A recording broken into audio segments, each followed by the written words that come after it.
कुछ एक माने एग्जैक्टली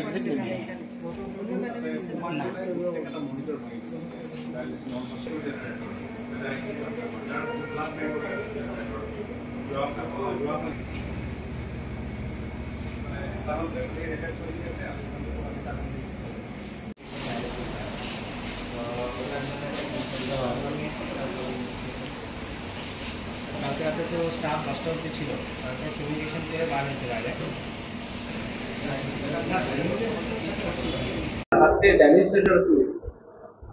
ডায়ালিসিস সেন্টারে কেউ ঢুকে এটা ড্যামেজ করে দিছে। 9টা আমাদের ছিল ডায়ালিসিস ইউনিট, সবকটা মানে 14টা আছে টোটাল, এর মধ্যে 9টা একদম ভেঙে দিছে। তো এটা সিমস টু বি সাবোটেজ বা ইন্টেনশনাল। আর অলরেডি আমরা এফআইআর লঞ্চ করে দিছি, প্লাস সব হাইয়েস্ট অথরিটি, আমাদের commissioner sir, NHM director, plus director of medical education, সবাই ব্যাপারটা জানানো হয়েছে।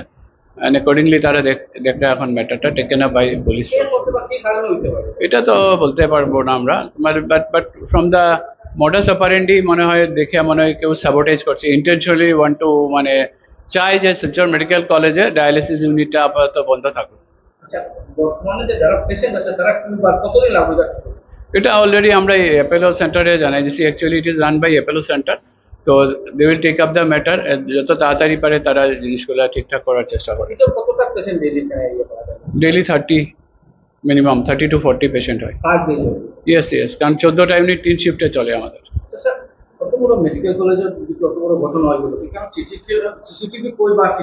আছে সিকিউরিটি আছে, security being provided by the state home guard. তো ব্যাপারটা যখন আন্ডার ইনভেস্টিগেশন আছে, পুলিশ ভালো করে বলতে পারবে।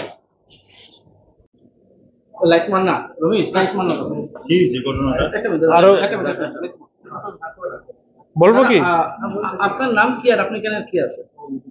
আমার নাম সায়ন্তন দাস, আমি এখানে সিনিয়র ইনচার্জ পোস্টে আছি এবং ডায়ালিসিস এটা হচ্ছে এসএমসিএইচ হসপিটাল। তো এখানে তোমার আজকে সকালবেলা এসে দেখা যাচ্ছে যে বাইরে থেকে সব লক বন্ধ, কিন্তু ওপর থেকে কোনো লোক এসে শুধু আমাদের মেশিনগুলোকে শুধু ভেঙে গেছে, শুধু ডিসপ্লে, যাতে আমরা ডায়ালিসিসটা করতে পারি, ডায়ালিসিসটা যেন প্রোভাইড করতে না পারি। ডায়ালিসিসটা যদি না প্রোভাইড করতে পারি তাহলে তাদেরও স্বার্থ হবে। তো সেই হিসেবে আর যারা এসছে তারা আমাদের নতুন যে একটা আয়রন সিঁড়ি বানানো হয়েছে, সেই আয়রন সিঁড়ির তালা ভেঙে ওপর থেকে ঢুকেছে। সামনে আমাদের সিসিটিভি লাগানো আছে, সেখান থেকে তারা ঢোকেনি, সেটা ডাইরেক্ট ওখান থেকে মানে লোহার সিঁড়ি দিয়ে নেমে এসে ডাইরেক্ট ঢুকেছে, ঢুকে কিছু চুরিও করেনি, শুধু আমার জিনিসপত্রগুলো ভেঙেছে আর চলে গেছে। কি কি নষ্ট হয়েছে? 8খানা মেশিন হয়েছে, কম্পিউটার হয়েছে, প্রিন্টার হয়েছে, প্রয়োজনীয় জিনিস মেন জিনিসগুলো আমার ভেঙে দিয়ে চলে গেছে। এটা কি কারণে করতে পারে? বাইকার সিকিউরিটি ব্যাপারটা কি?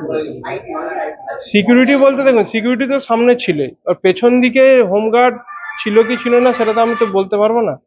তার রাত্রি আমার 10টা পর্যন্ত এখানে পেশেন্ট হয়েছে, 10টা পর্যন্ত পেশেন্ট হওয়ার পরেই যখন তারা চলে গেছে, তারপরে রাত্রি 12টা 1টা যখনই হোক হয়তো কোনো একটা টাইমে করেছে। মেশিনটা ঠিক হতে কতদিন লাগবে? মেশিনটা ঠিক হতে মোটামুটি, এখন তো এগুলো সব জার্মানি থেকে আসে মেশিন, এগুলো সব জার্মানির মেশিন, তো এই পার্টস তো সহজে তো অ্যাভেলেবেল নয়। আর সময় সাপেক্ষ ব্যাপার। তবু কতদিন লাগে মিনিমাম, মানে এটা বলতে পারবো না কতদিনে কি ঠিক হবে। জার্মানি থেকে যা- আসে না জিনিসগুলো, যা প্রতিটা patient আছে parts। তারা কি হবে? তাদের কথা এবার ব্যবস্থা প্রদান কি? আমি অন্যান্য আমার যে নিয়ারেস্ট সেন্টার আছে, নিয়ারেস্ট সেন্টারে আমি পাঠিয়ে দেওয়ার ব্যবস্থা করেছি। আমার যেমন কাঠিগড়া, লালা, করিমগঞ্জ, হাইলাকান্দি, বারুইগ্রাম, এখানে পাঠিয়ে দেওয়ার ব্যবস্থা করেছি। যেহেতু এটা সব গরিব শ্রেণীর নিচে মানুষ আছে, একদমই এখানে জিরো আছে, হ্যাঁ। আমাদের, মানে একদমই যারা প্রাইভেটে যেতে পারবে না, একদম পয়সা নেই যাদের, তাদের জন্য আমাদের এখানে একদম নিঃশুল্কে, কোনো পয়সা নেওয়া হয় না। তখন ওরা কি হবে? সেটা তো আদার সেন্টারে যারা যেতে পারবে তাদেরকেই ব্যবস্থা করতে হবে। আমাদের তো এখানে তো আমরা তো করতে, আমাদের এখানে যে কটা মেশিন ভালো আছে, মানে 3টে না 4টে মেশিন ভালো আছে, সেই মেশিন গুলো দিয়ে আমরা এবার করব কাজ আস্তে আস্তে। আচ্ছা, ব্যাপারটা হয়েছে মানে টোটাল আপনার মিল কত আছে? টোটাল 14টা, আচ্ছা, ড্যামেজ হয়েছে 8টা টোটালি ড্যামেজ। টোটাল